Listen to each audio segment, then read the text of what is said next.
Welcome to today's episode of the Yo-Yo Show, your local pig trapper trying to go nationwide. Any which way, let me show you, try to do a little safety episode here today, something a little bit different. You know me, I'm not always safety mindful on the things that I do, but this is kind of, you need to be safety. Hear me? I'm gonna talk you through it just a little bit, excuse me. All right, so y'all know I did line work for 22 years. And I've cut off poles, I've made mistakes, ended up in hospitals, even got shocked one time. And for maybe not paying attention, but then again, it was in there a hurricane, a lot of things were happening at one time. But any which way, I went to the hospital for 4 hours, got out and worked 42, come on. But anyway, all right, so what I run into right here on a pig job, look at this right here. This is a power line. You can see it right there, it comes all the way down. This is actually chest high. Actually, it's lower than chest high right there. I don't want to get too close because I'm gonna explain why here in just a second. All right, you see right there? Can you see up into that dark spot? That's not a shade, that's where it's burning at. I believe this power line is still active, it's still hot. It's 7,200 volts in there. I'm telling you, when it comes in you, it's coming at you just like that. You ain't even got time to blink.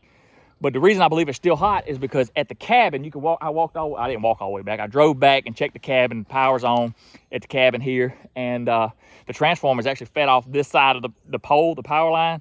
And if it still got power, that means that's still hot. And you're probably like, but David, yo, it's on the ground. How can it be hot? Everybody knows when power lines are down, the power's out, right?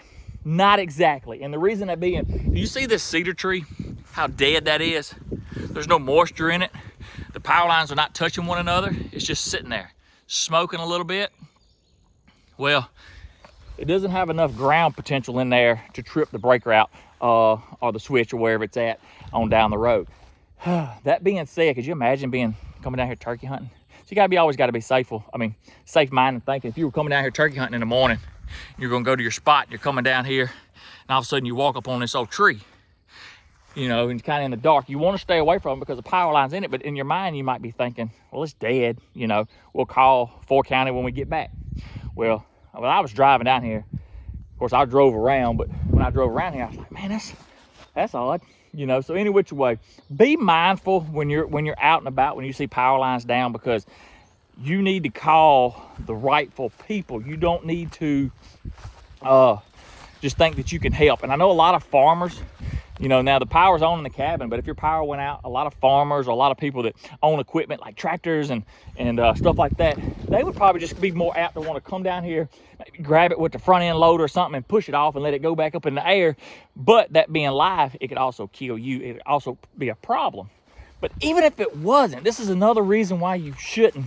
Even if it wasn't, do you see the pole is there? Now I'm gonna stay away from it. I'm trying to be more safety aspect. I'm not trying to break no rules while I'm trying to show you about being safety.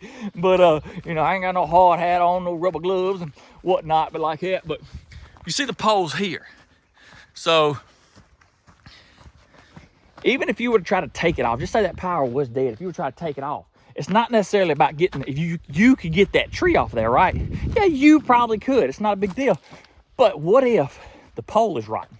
So if you come over here and this pole is rotten, well, you've done lifted, tried to push that tree off and then snatch this pole down and cause a bigger issue instead of letting the trained professionals do it. So that's one aspect of just why to leave it alone as well.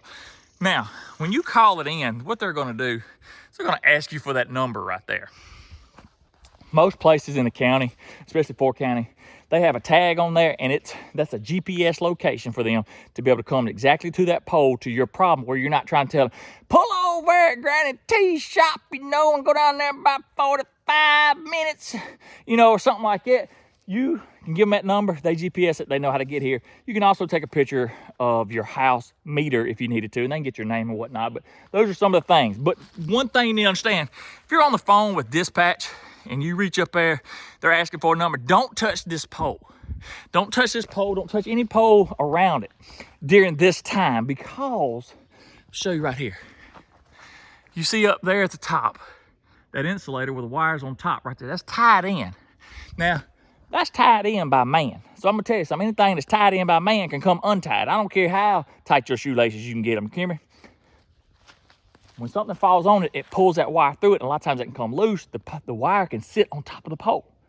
Well, it's sitting there and it's dry on top of the pole. It's not grounded out. Next thing you know, you come over here and touch it. Then you're grounded out to the ground. Boom. Hey, Lord, how you doing? Or, you know, you could lose your arms, your legs.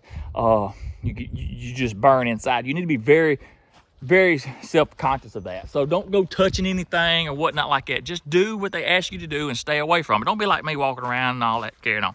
But anyway, and if you're in town and you see something like this, now I'm behind lock gates, and I've already contacted the proper people to do.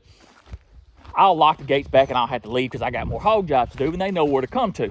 If you were in town or close to the road and you saw something like this go on, maybe it happened in your front yard, you make the proper calls to the power line company.